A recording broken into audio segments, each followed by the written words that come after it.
So welcome students. In this video we will learn about simple, complex and compound sentences as part of your syllabus. আমি আজি simple, complex আৰু compound sentence or বিষয়ে কিছু কথা আলোচনা কৰিম. So you can see the definition of simple sentence here. তোমালোকে ইয়াতে simple sentence or definition to দেখিবলৈ পাইছা. A simple sentence is one which has only one subject and one finite verb. So what is a simple sentence? A simple sentence is one which has only one subject and one finite verb. So this is very important. Only one subject and one finite verb. তোমালোকে এতিয়া সুধিব পাৰা, what is a finite verb? So finite verb changes according to its tense, number and person. Finite verb toye ইয়াৰ যেটো form এটো tense অনুসৰি, person অনুসৰি বা number অনুসৰি সলনি হয়. কেতিয়াবা ed ব্যৱহাৰ হয়, কেতিয়াবা ব্যৱহাৰ নহয়. গতিকে বাকি তোমালোকে finite verbৰ বিষয়ে আগতে পাইছা. এটা এই কথাটো মনত ৰাখিবা, simple sentenceৰ ক্ষেত্ৰত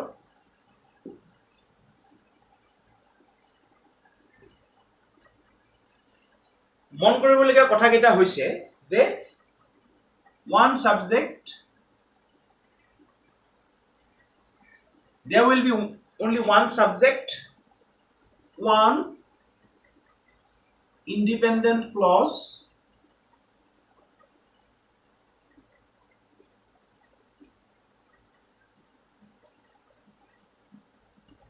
single finite verb.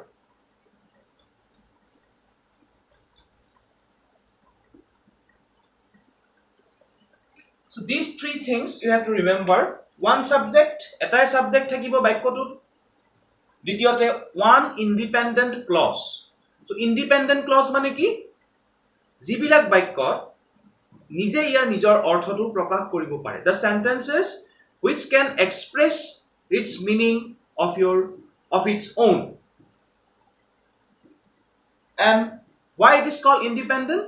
এই কাৰণে independent বুলি কৈছে যে ই কাৰো ওপৰত ডিপেন্ড কৰিব নালাগে ইয়াৰ নিজৰ সম্পূৰ্ণ অৰ্থটো প্ৰকাশ কৰিবৰ কাৰণে. So dependent clause আছে, independent clause আছে. Simple sentence ত কি পাবা? Only one independent clause. It can express its meaning without depending on other clauses, other sentences. ঠিক আছে? And then finally single finite verb. তোমালোকে অকল এটাই finite verb পাবা. So এই কথা যদি মনত ৰাখিবা, the simple sentence, a simple sentence is one which has only one subject and only one finite verb. And these 3 points, one subject, one independent clause and one finite verb. Independent clause মানে কি মই তোমালোকক কলো. এতিয়া আমি simple sentences or কিছুমান example কিছুমান আমি এতিয়া আলোচনা কৰিম. So dear student, these are some examples of simple sentence. So number one, God is everywhere. So what are the main points of a simple sentence? There will be one subject, there will be one finite verb and there will be one independent clause. So here a single subject, then one finite verb and also it is an independent clause.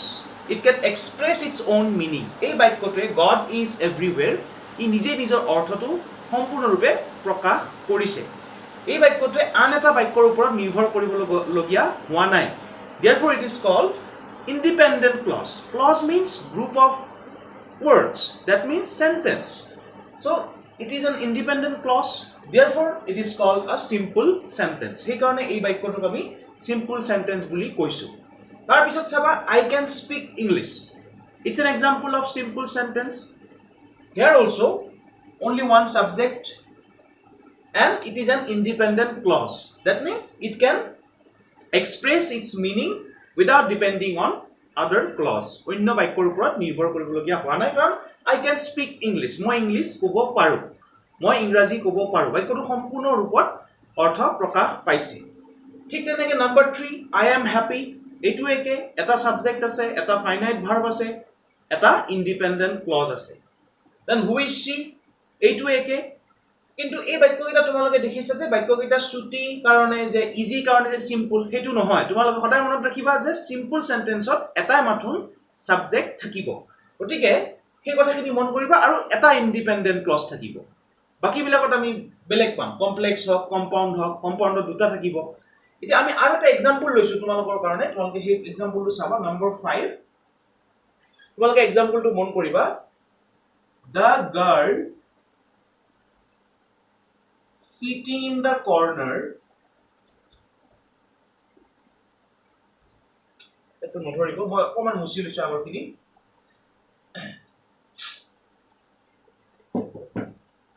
the girl sitting in the corner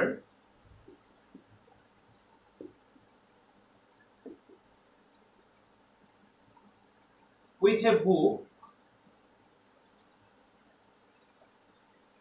in her hand is my sister. So the sentence is very long. The girl sitting in the corner with a book in her hand is my sister. So তোমালোকে দেখিছা বাক্যটো বহুত দীঘল যে এইটো কেনেকৈ simple sentence হ'ব পাৰে কাৰণ ইয়াতে সাবজেক্ট কি আছে এটাই আছে আৰু ইয়াত ইন্ডিপেন্ডেন্ট ক্লজ এটাই আছে দুটা ইন্ডিপেন্ডেন্ট ক্লজ নাই গতিকে যিবিলাক বাক্যত সাবজেক্ট এটাই থাকিব যদিও বাক্যটো তোমালোকে দেখি পেলাই ভাবি নলবা যে এইটো দীঘল বাক্য it may be a complex sentence no it is a simple sentence because there is only one subject so সেই কথাটো তোমালোকে মন কৰিবা so এইকেইটা উদাহৰণ আছিল সিম্পল সেন্টেন্সৰ এতিয়া আমি কমপ্লেক্স আৰু কম্পাউণ্ড সেন্টেন্সৰ পিনে আলোচনা কৰিম students now let us see the definition of compound sentence so what do you mean by compound sentence compound sentence a sentence made up of two or more coordinate clause is called compound sentence a sentence made up of two or more coordinate clause is called compound sentence now here the important point is coordinate clause so now I hope you have remember the coordinate clauses so what are the coordinate clauses that means coordinate conjunction so ইয়াতে কি কৈছে যে এটা বাক্য যেটো বাক্য দুটা বা তাতকৈ অধিক কোঅৰ্ডিনেট ক্লজ বা কোঅৰ্ডিনেট কনজাংশন ব্যৱহাৰ কৰি যেতিয়া আমি একেলগ কৰিম তেতিয়া সেই বাক্যটো হ'ব কম্পাউণ্ড সেন্টেন্স এটা আমি জানো যে কনজাংশনে কি কৰে দুটা বাক্য একেলগ কৰে এটা সেই দুটা বাক্য যদি আমি কোঅৰ্ডিনেট কনজাংশন ব্যৱহাৰ কৰি একেলগ কৰো তেতিয়া সেই বাক্যটো আমাৰ কি হ'ব কম্পাউণ্ড সেন্টেন্স হৈ যাব for example what are the coordinate conjunctions and হ'ব পাৰে or but so otherwise so these are some examples of coordinate conjunctions and or but so otherwise etc so এতিয়া according to the definition আমি যদি বাক্য এটা and or but so এইবিলাক coordinate conjunction ব্যৱহাৰ কৰি যদি দুটা বাক্য একেলগ কৰা হয় তেতিয়া সেই বাক্যটো আমি কি বুলি কম compound sentence বুলি কম এই কথাটো মনত ৰাখিবা যে coordinate clause ব্যৱহাৰ কৰি coordinate conjunction ব্যৱহাৰ কৰি যদি আমি দুটা বাক্য একলগ কৰো তেতিয়া হলে সেই বাক্যটো হ'ব compound sentence compound sentence to coordinate clause বা coordinate conjunction ৰ লগত জড়িত এতিয়া মই তোমালোকক আৰু এটা কথা বুজাই দিব খুজিছো চাবা এইখিনি নিশ্চয় বুজি পালা ডেফিনেশনটো নিশ্চয় তোমালোকে ধৰিব পাৰিছা লিখিব পাৰিছা এতিয়া চাবা compound sentence মই লিখি লৈছো compound sentence ইয়াত দুটা পাৰ্ট থাকিব what are the two part here we can see two independent clauses independent clauses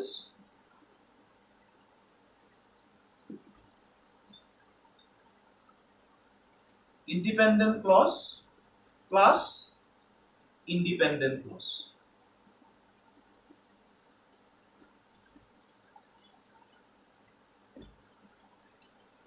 তোমালোকে নিশ্চয় বুজিছা যে compound sentence independent clause plus independent clause তাৰ দুটা independent clause থাকিব compound sentence যে আমি দুটা বাক্য একেলগ কৰিম সেই দুইটা বাক্যই কি হ'ব নিজেই নিজৰ অৰ্থ সম্পূৰ্ণৰূপে প্ৰকাশ কৰিব পাৰিব যেনেকৈ আমি simple sentence ত কৈছিলো ঠিক ইয়াতেও দুটা independent clause একলগ হ'ব আৰু এই দুটা কিহেৰে একলগ কৰাব যিবিলাক coordinate conjunctions আছে and হ'ব পাৰে but হ'ব পাৰে or হ'ব পাৰে or it may be otherwise so in this way আমি দুটা independent clause আমি একেলগ কৰিম কিন্তু একেলগ কৰোতে এটা কথা আছে যে এই দুটাৰ মাজত কি থাকিব লাগিব coordination থাকিব লাগিব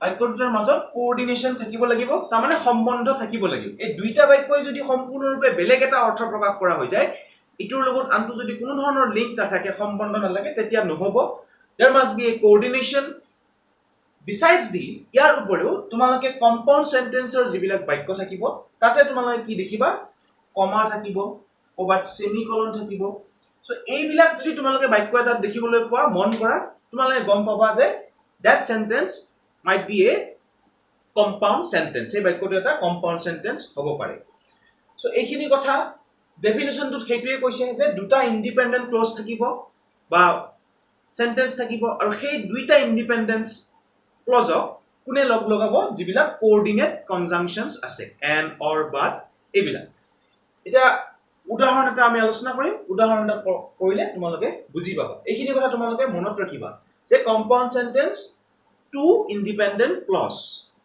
are connected by one coordinate conjunction okay it is very simple so dear students please look at the examples bilak swa compound sentence so number 1 the sun rose and the fog disappeared the sun rose সূৰ্য উঠিছিল আৰু Koli bilak নোহোৱা হৈ গৈছিল এতিয়া তোমালোকে প্ৰথমতে মন কৰিব লাগিব যে এইটো এটা clause the sun rose it's an independent clause the fog disappeared so it is also an independent clause so here দুটা independent clause পালো আমাৰ ফৰ্মুলা কি আছিল independent clause plus independent clause আৰু এই independent clause দুটা কিহে একলগ কৰিছে এই and টোৱে একলগ কৰিছে and টো হৈছে কি coordinate conjunctions তোমালোকে জানা so and is a coordinate conjunctions so these two independent clauses are connected or joined by this coordinate conjunction and therefore it is called a compound sentence সেই কাৰণে এই বাক্যটোক আমি compound sentence বুলি কম কাৰণ the sun rose সূৰ্য উঠিছিল সম্পূৰ্ণভাৱে অৰ্থ প্ৰকাশ পাইছে অৰ্থটো বুজাবৰ কাৰণে আন এটা দ্বিতীয় বাক্যটোৰ ওপৰত নিৰ্ভৰ কৰিব লগা হোৱা নাই the fog disappeared কোলি বিলাক নোহোৱা হৈ গৈছিল ইয়াৰো সম্পূৰ্ণ অৰ্থ প্ৰকাশ পাইছে ইয়াৰ অৰ্থ প্ৰকাশ কৰিব গলে প্ৰথম বাক্যটোৰ ওপৰত নিৰ্ভৰ কৰিবলগীয়া হোৱা নাই গতিকে দুইটা যেটো ইন্ডিপেন্ডেন্ট ক্লজ আৰু এই দুইটা ইন্ডিপেন্ডেন্ট ক্লজক এই and coordinate conjunction টো একলগ কৰিছে গতিকে আমি ক'ব পাৰো যে বাক্যটো কি হ'ব compound sentence হ'ব গতিকে তোমালোকে মনত ৰাখিবলগীয়া কথাখিনি হ'ল যে এটা সেন্টেন্স compound sentence হ'ব যেতিয়া তাত থকা ইন্ডিপেন্ডেন্ট ক্লজ দুটা এটা coordinate conjunction এ কানেক্ট কৰিব বুজি পাইছানে and টো ইয়াত কানেক্ট কৰিছে গতিকে তেনে ক্ষেত্ৰত সেই সেন্টেন্স বিলাক compound sentence হ'ব ইয়াত okay she must with so it's an independent clause and she will die so it is also an independent clause এই দুইটা বাক্যই কাৰো ওপৰত নিৰ্ভৰ কৰিব নালাগে ইয়াৰ অৰ্থটো সম্পূৰ্ণ অৰ্থটো প্ৰকাশ কৰিব কাৰণে আৰু এইটো হৈছে আমাৰ কোঅৰ্ডিনেট কনজাংশন এই কোঅৰ্ডিনেট কনজাংশনটোৱে বাক্যটোক কানেক্ট কৰিছে গতিকে এইটো কি হ'ব আমি ক'ব পাৰিম compound sentence নিশ্চয় তোমালোকে বুজি পাইছা এটা 3 নম্বৰটো he is poor but happy এটা দুটা বাক্য আছে তোমালোকে হয়তো ক'ব পাৰা যে দুটা বাক্য ক'ত আছে so he is poor ইটো এটা বাক্য and he is happy it is also an independent clause and the both independent clauses are connected by this coordinate conjunction but গতিকে এইটো এটা আমাৰ compound sentence so উদাহৰণ কেইটা নিশ্চয় বুজিছা আৰু এক্সাম্পল আমি যেতিয়া কৰিম তোমালোকে নিশ্চয় বুজি পাবা এতিয়া আমি নেক্সট কমপ্লেক্স সেন্টেন্সৰ বিষয় আলোচনা কৰিম so students now complex sentence so what is a complex sentence No, it is not complex, not difficult. So the definition is a complex sentence is one which consists of one principal clause and two or more subordinate clause. So complex sentences consist of one principal clause and two or more subordinate clause. So তোমালোকে আগতে পাই আহিছা what is a principal clause and what is a subordinate clause. মই তালৈকে না যাও বিশেষকৈ এটা মই ইয়াতে তোমালোকক লিখি দেখাব খুজিছো যে কমপ্লেক্স সেন্টেন্স দুটা পার্ট থাকিব প্ৰথমটো হৈছে independent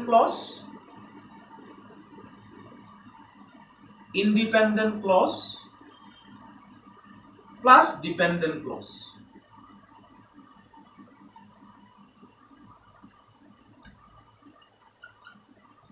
So independent clause plus dependent clause. So compound sentence jeneke duita bakkoi independent asil bakkotut aru eta coordinate conjunction re ekelog hoisile iateu thik teneke jeneke eta principal clause thakibo aru eta ke ba etat ke beshi subordinate clause thakibo otike eta hobo independent plus next to hobo dependent clause hoise ekhini nishoy buji paisa independent clause plus dependent clause.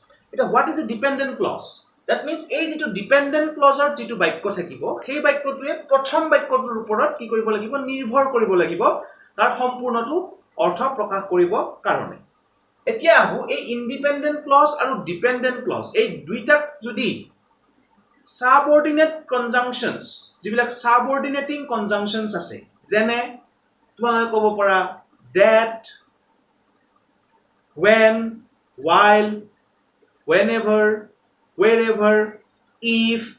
So এই যিবিলাক subordinating conjunctions আছে এই subordinating conjunctions বিলাকেদি যদি দুটা বাক্য এটা independent এটা dependent যদি আমি কানেক্ট কৰো তেতিয়া হলে সেই বাক্য বিলাকক আমি কমপ্লেক্স সেন্টেন্স বুলি ক'ব লাগিব এটা তোমালোকে নিশ্চয় মন কৰিবা subordinating conjunction কোনবিলাক তোমালোকে চাবা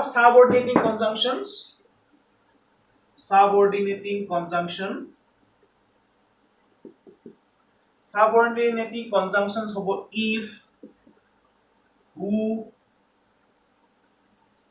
what, when,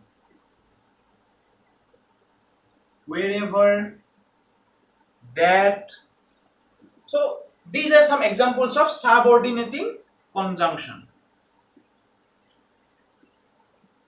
এতিয়া যেতিয়া কোনো এটা বাক্যত এটা ইন্ডিপেন্ডেন্ট ক্লজ থাকিব এটা ডিপেন্ডেন্ট ক্লজ থাকিব আৰু সেই দুইটা ক্লজক দুইটা বাক্যক যেতিয়া এইবিলাক যিবিলাক সাবঅৰ্ডিনেটিং কনজাংশনস আছে if what that when এইবিলাকে যদি বাক্য দুটা লগ লগাই কানেক্ট কৰে তেতিয়া আমি সেই বাক্যটোক আমি কমপ্লেক্স সেন্টেন্স বুলি অভিহিত কৰিব পাৰিম তোমালোকে নিশ্চয় বুজিছা ছাত্ৰ ছাত্ৰীসকল এতিয়া আমি we will do some exercises or আমি কিমান এক্সাম্পল কেটামান আমি চাম তোমালোকে নিশ্চয় তেতিয়া আৰু ভালকে বুজিবা So students, let us discuss some examples of complex sentence. So number 1, father says that God is good. Father says that God is good. Here father says that God is good. So this is principal clause again and this is subordinate clause. So here you can see two clauses duta clause ase eta hoise father says atu hoise that God is good tia father says deutai koy সম্পূৰ্ণ অৰ্থ প্ৰকাশ পাইছে বাক্যটোৰ so it's an independent clause আমি বেলেগৰ ওপৰত depend কৰিব নালাগে বেলেগ এটা বাক্যৰ ওপৰত নিৰ্ভৰ কৰিব নালাগে then that God is good so that God is good এই বাক্যটোৱে এটা সম্পূৰ্ণ অৰ্থ নিজাকে প্ৰকাশ কৰিব পৰা নাই গতিকে এই বাক্যটোৱে কি কৰিছে প্ৰথম বাক্যটোৰ ওপৰত ডিপেন্ড কৰিছে that God is good what father says that God is good so এই father says এই প্ৰথম ক্লজটোৰ ওপৰত দ্বিতীয় ক্লজটোৱে ডিপেন্ড কৰিব লগা হৈছে সেই কাৰণে এইটো ডিপেন্ডেন্ট ক্লজ ই নিৰ্ভৰ কৰিব লগা হৈছে সম্পূৰ্ণ অৰ্থটো প্ৰকাশ কৰিবৰ কাৰণে তাৰ লগতে এই দুইটা ক্লজক এটা ইন্ডিপেন্ডেন্ট ক্লজ এটা dependent clause both these clauses are connected with this subordinating conjunctions. I mean already palu that, wherever, when, এইবিলাক হৈছে if, এইবিলাক হৈছে সাবঅৰ্ডিনেটিং কনজাংচন। গতিকে যেতিয়া আমি দেখিছো যে দুটা বাক্যত য'ত এটা ইণ্ডিপেণ্ডেণ্ট বাক্য আনটো ডিপেণ্ডেণ্ট বাক্য, কেনেকৈ উলিয়াবা? বাক্যটো পঢ়ি চাবা। ফাদাৰ চেইজ, এটা একো মুখস্থ কৰিবলগীয়া, মনত ৰাখিবলগীয়া কথা নাই, মুখস্থ নকৰিবা। ফাদাৰ চেইজ, দেউতাই কয়, এইটো বাক্যটো সম্পূৰ্ণ অৰ্থ প্ৰকাশ পাইছে। বাট ডেট গড ইজ গুড, এই বাক্যটো সম্পূৰ্ণ অৰ্থ প্ৰকাশ পোৱা নাই। এইটো এটা উপায়। বা তোমালোকে মন কৰিবা যে এই বাক্যটোত প্ৰিন্সিপাল ক্লজ আছে, সাবঅৰ্ডিনেট ক্লজ আছে। যেহেতু বাক্য দুটা সাবঅৰ্ডিনেটিং কনজাংচনে কানেক্ট কৰি আছে, গতিকে এই বাক্যটো হ'ব complex sentence. So this is very clear. Please try to understand it. Then number 2, I will do this if I am allowed. So this is a clause, I will do this. Okay? And if I am allowed, this is another clause.